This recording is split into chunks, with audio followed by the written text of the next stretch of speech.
शिवसेनेचे पुण्यातले कामगार नेते सुधा रघुनाथ कुचिक यांच्या अडचणी वाढण्याची शक्यता आहे, कारण शिवाजीनगर पोलीस स्थानकात त्यांच्या विरोधात दाखल झालेल्या बलात्काराच्या प्रकरणात अनेक नाट्यमय घडामोडी घडत आहेत। बुधवारी या प्रकरणातील पीडित मुलगी अर्धवट गुंगीत थेट गोव्यामध्ये सापडल्यानं एकच खळबळ उडाली। शिवसेनेचे 56 वर्षांचे कामगार नेते रघुनाथ कुचिक यांच्यावर शिवाजीनगर पोलीस ठाण्यात एका 24 वर्षाच्या तरुणीनं बलात्काराचा आरोप केलाय। गोव्यात नेऊन कुचिक यांनी बलात्कार केल्याचा आणि बळजबरीने गर्भपात केल्याची तक्रार केल्यानंतर या संदर्भात गुन्हा दाखल करण्यात आलाय। या प्रकरणात रघुनाथ कुचिक यांना सत्र न्यायालयानं जामीन दिलाय। या सगळ्या प्रकरणात मागील काही दिवसांपासून गायब झालेली तरुणी बुधवारी थेट गोव्यात सापडली। त्यानंतर या प्रकरणात पोलिसांची भूमिका संशयास्पद असल्याचा आरोप चित्रा वाघ यांनी केलाय। मला इंजेक्शन्स देण्यात आली, माझ्याकडनं कुठल्या पेपर्सवर सह्या घेण्यात आल्या, नंतर काय झालं मला आठवत नाही आणि आता मी या ठिकाणी पडलीये असं तिने मला सांगितलं। तिचा फोन झाल्याबरोबर ताबडतोब मी पुण्याच्या शिवाजीनगर सिनियर पीआय अनिता मोरे यांना संपर्क केला, त्यांना झालेली सगळी घटना सांगितली आणि त्यांनी आता पुणे शहर आणि ग्रामीण या दोन्ही पोलिसांच्या टीम गोवा पोलिसांच्या इथं पोहोचतायत। मुलीचे आई वडील जे तिच्यासोबत नव्हते ते त्यांच्या घरी होते, ते सुद्धा त्या ठिकाणी येत आहेत। दरम्यान 2 दिवसांपूर्वी ही मुलगी गायब झाली असल्याची माहिती चित्रा वाघ यांनी पोलिसांना दिली होती। त्यानंतर या प्रकरणात गूढ वाढलं होतं, पण या प्रकरणात आज नवीन माहिती समोर येते। 2 दिवसांपासून गायब असलेली पीडिता गोव्यात सापडली। मडगावच्या कोलवा गावात अर्धवट गुंगीत सापडल्याची माहिती समोर येते। गोवा पोलिसांनी पीडित तरुणीला शोधलंय। पीडितेला गोव्यात नेणाऱ्यांमध्ये काही पोलीस असल्याचाही आरोप करण्यात आलाय। दरम्यान आपलं अपहरण करून इंजेक्शन देऊन गोव्यात आणून सोडल्याचा आरोप पीडित मुलीनं केला आहे।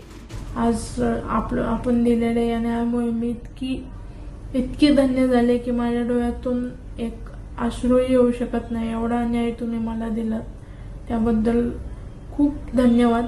आता मी मेल्यानंतर श्रद्धांजली वाहून मेणबत्त्या जाळून तुम्ही मला अजून न्याय देऊ नका कृपया। दरम्यान कुचिक यांच्यावर गुन्हा दाखल करण्यात आलेल्या या प्रकरणात बुधवारी पोलिसांनी त्यांची पुरुषार्थ चाचणी केली। या प्रकरणात पोलिसांवर आरोप झाल्यानंतरही पुणे पोलिसांनी कुठलंही स्पष्टीकरण दिलेलं नाही। त्यामुळे आता या प्रकरणात पुढे काय समोर येतं हे बघणं महत्त्वाचं ठरणार आहे। पुण्याहून वैभव सोनवणेसह प्रशांत बाग, न्यूज 18 लोकमत, मुंबई। दरम्यान रघुनाथ कुचिक यांच्यावर बलात्काराचे आरोप झाल्यानंतर काही फोन रेकॉर्डिंग्स न्यूज 18 लोकमतच्या हाती लागलेत। यातल्या संवादावरून एक पुरुष मुलीला गर्भपात करण्याचा सल्ला देत असल्याचं दिसतंय। या ऑडिओ क्लिप आपलीच असल्याचं रघुनाथ कुचिक यांच्यावर आरोप करणाऱ्या तरुणीचं म्हणणं आहे, पण या रेकॉर्डिंगमधले आवाज नेमके कुणाचे आहेत याची पुष्टी न्यूज 18 लोकमत करत नाही। पहिल्या फोन रेकॉर्डिंगमध्ये नेमकं काय ऐकूया।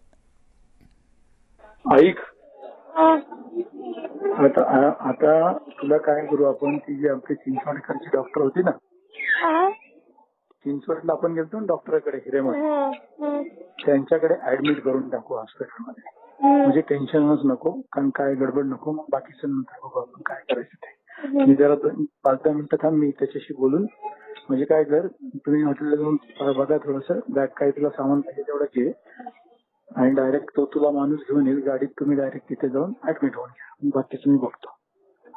ओके, कारण हॉस्पिटलमध्ये असल्यामुळे टेन्शन नको। हॉस्पिटलमध्ये तू अगदी ऍडमिट असेल तर टेन्शन नाही ना बाकीचं। Okay, bye. दुसरा फोन हा गर्भपात झाल्यानंतरचा असल्याचं समजतं। या रेकॉर्डिंगमध्ये पुरुष पीडित मुलीची समजूत काढत असल्याचं ऐकायला मिळतंय। यातले आवाजही नेमके कुणाचे आहेत, ही रेकॉर्डिंग खरी आहे की खोटी याची पुष्टी न्यूज 18 लोकमत करत नाही। Very good morning. कसं वाटतं आता, एनर्जी वाटतंय? काल सलाईन दिलं ना? Good good good good. असं काय म्हणतो बघा, मी आता एक काम करणार, ऐक, तुला ती जिथे तुझी प्रोसिजर आहे ना, आता राहुल येईल तिथे पहिला, ते सगळं होऊन घेतलं की तुला मग आपल्या हॉस्पिटलला शिफ्ट करणार आणि मी तिकडे शिफ्ट केलं की मी तिकडे येणार भेटायला, इथे मी येत नाही फक्त। आणि don't worry, this is for our family, okay, त्यामुळे काही काळजी करायची नाही। माझ्या मी आहे ना, तर भीती काही वाटायची बिलकुल नाही। आता Now you are inside and solve. Doctor says everything clear. And now you are in very safe hands. डॉक्टरांना हे ते सगळं. त्यामुळे मला उलट काल मला खूप टेन्शन होतं त्याच्यामुळे. आणि काय औषध वगैरे नव्हतं ना, सलाईन नव्हतं तिथे पोटात. त्यामुळे बिनधास्त नाव यू बी प्राऊड. ओके. आणि तो आपला माणूस आहे, त्याला काही सांगितलं तरी काय हरकत नाही. He will take care all of. He will be with you. चलो, good luck my sweetheart. Okay, bye. विशेष म्हणजे या संपूर्ण प्रकरणात रघुनाथ कुचिक यांनी या पीडितेसोबत चक्क स्टॅम्प पेपरवर करारनामा केल्याचा सुद्धा धक्कादायक प्रकार उघडकीस आलाय, असा या तरुणीचा दावा आहे. या करारनाम्याची सुद्धा न्यूज 18 लोकमत पुष्टी करत नाही, पण या करारनाम्यात काय उल्लेख करण्यात आलाय पाहूया. हा करारनामा आहे 18 जानेवारी 2022चा. लिहून घेणारे म्हणून नाव लिहिण्यात आलंय रघुनाथ कुचिक, वय 56, राहणार येरवडा, पुणे. लिहून देणारे पीडित तरुणी, वय 24. आणि यात अन्य काही गोष्टींचा उल्लेख आहे, पण हे तेच आहे का नाही याची पुष्टी न्यूज 18 लोकमत करत नाही. हे सध्या सोशल मीडियातही व्हायरल झालं आहे. आणि आपण याच संदर्भात अधिक जाणून घेऊयात. प्रशांत बाग आपले प्रतिनिधी आपल्यासोबत आहेत. प्रशांत, ही मुलगी आता गोव्याला सापडली, पुणे पोलीसही पोहोचलेत असं कळतं. काय काय कारवाई होणार पुढची? दोन गोष्टी महत्त्वाच्या मिळेल, म्हणजे की पुणे पोलीस तर पोहोचले, पण त्याचबरोबर त्या पीडित मुलीचे आईवडील सुद्धा या ठिकाणी पोहोचले आहेत. पण गोवा पोलिसांनी या पीडित मुलीची मेडिकल चेकअप करायचा निर्णय घेतलेला आहे. तिला आता उपचाराकरता रुग्णालयात दाखल करण्यात आलेलं आहे. कारण ज्या प्रकारची माहिती तिच्याकडनं येते की जे प्रकारे इंजेक्शन दिलं गेलं तर रक्तामध्ये कोणकोणत्या प्रकारचे अंश आहे याची माहिती घेतली जाते. अजून याबाबत निर्णय झाला नाही की या मुलीला पुणे पोलिसांच्या स्वाधीन करायचं किंवा ही मुलगी जी भेदरलेल्या अवस्थेत सापडलेली आहे आणि तिच्याकडे जी धक्कादायक माहिती समोर येते यानुसार गोवा पोलीस गुन्हासुद्धा दाखल करू शकतात. आणि जर का गोवा पोलिसांनी त्या गुन्हा दाखल मेडिकल रिपोर्ट नंतर गुन्हा दाखल करण्याचा निर्णय घेतला तर या प्रकरणामध्ये प्रशांत, या सगळ्यात कायदा अलीकडचा असा सांगतो सर्वोच्च न्यायालयाच्या निर्णयानंतर की गुन्हा सुरुवातीला कुठेही दाखल केला जाऊ शकतो आणि नंतर तो वर्ग केला जाऊ शकतो.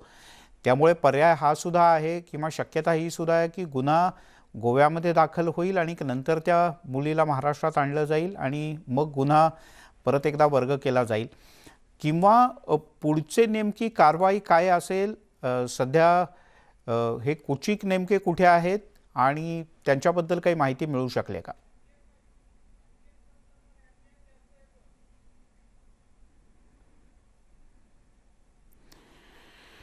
प्रशांत बाग आपले प्रतिनिधी, त्यांच्याशी आपण संपर्क साधण्याचा प्रयत्न करतोय. हे सगळं प्रकरण अधिकाधिक गुंतागुंतीचं होत चाललंय. 2 दिवस ही पीडित तरुणी सापडली नव्हती. प्रशांत, माझा आवाज येतोय? हो, मला येतोय मिलिंद. प्रशांत, आता अपडेट्स काय आहेत? गुन्हा नेमका कुठे आणि कसा दाखल होऊ शकतो? सध्या हे कुचिक कुठे आहेत? मिलिंद, अत्यंत महत्त्वाचा मुद्दा तू सांगितला की सुप्रीम कोर्टाचे डायरेक्शन असे आहेत की गुन्हा कुठेही दाखल करता येऊ शकतो आणि कुठेही वर्ग होऊ शकतो. पण पुण्यामध्ये महाराष्ट्र पोलिसांमध्ये गुन्हा दाखल आहे, आणखी गोव्यामध्ये सुद्धा जर का गुन्हा दाखल झाला तर वेगवेगळ्या एकाच घटनेवर 2 राज्यांमध्ये गुन्हा दाखल झाला आणि त्या दाखल असलेल्या गुन्ह्यातलं गांभीर्य जर का वाढलं तर कदाचित हा गुन्हा सीबीआयकडे वर्ग करावा अशा प्रकारची मागणी सुद्धा होऊ शकते. म्हणजे सेंट्रल इन्व्हेस्टिगेशन एजन्सीने जर का हा तपास करायला सुरुवात केली तर या सगळ्या प्रकरणामधले अनेक धक्कादायक गोष्टी किंवा धक्कादायक वळण येऊ शकतं. आपल्याला माहिती आहे की ज्यांच्यावर आरोप केला या पीडित मुलीनं ते एक राजकीय नेते आहेत आणि यामुळे राजकीय क्षेत्रामध्ये सुद्धा मोठी खळबळ या सगळ्या प्रकरणामध्ये वाढली आहे. गोवा पोलिसांनी भूमिका घेतली की आता या मुलीला उपचारासाठी दाखल करण्यात आलेलं आहे गोवा हॉस्पिटलमध्ये. तिची काही तपासणी केली जाते. पुणे पोलीस पोहोचलेले आहेत, त्याचबरोबर पीडित मुलीचे आईवडील सुद्धा पोहोचले आहेत.